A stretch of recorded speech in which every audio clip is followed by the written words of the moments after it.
বর্তমানে দেশে মোট মৃত্যুর ৭১% ঘটে হৃদরোগ ও ক্যান্সার সহ বিভিন্ন অসংক্রামক রোগে, যার অন্যতম প্রধান কারণ তামাক। এ সংক্রান্ত বিভিন্ন গবেষণায় দেখা গেছে, তামাকের ব্যবহারে প্রতিদিন গড়ে মৃত্যু হচ্ছে ৪৪২ জনের। প্রাইমারি স্কুল থাকতে কান্না শুরু করছি।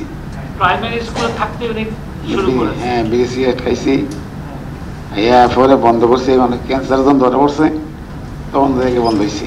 তামাক মুক্ত প্রজন্ম, আইন শক্তিশালীকরণে নাগরিক ভাবনা শীর্ষক গোলটেবিল আলোচনায় বক্তারা বলেন, কর্মক্ষেত্র, গণপরিবহন ও বাড়িসহ সব জায়গায় পরোক্ষ ধূমপানের শিকার হচ্ছেন নারীরা।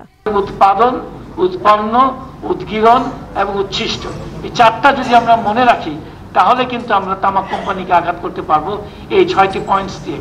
বিভিন্ন দেশে সচেতনতামূলক পদক্ষেপ তুলে ধরে তামাক নিয়ন্ত্রণ আইন শক্তিশালী করতে অংশীজনদের মতামত নেওয়ার আহ্বান জানান বক্তারা।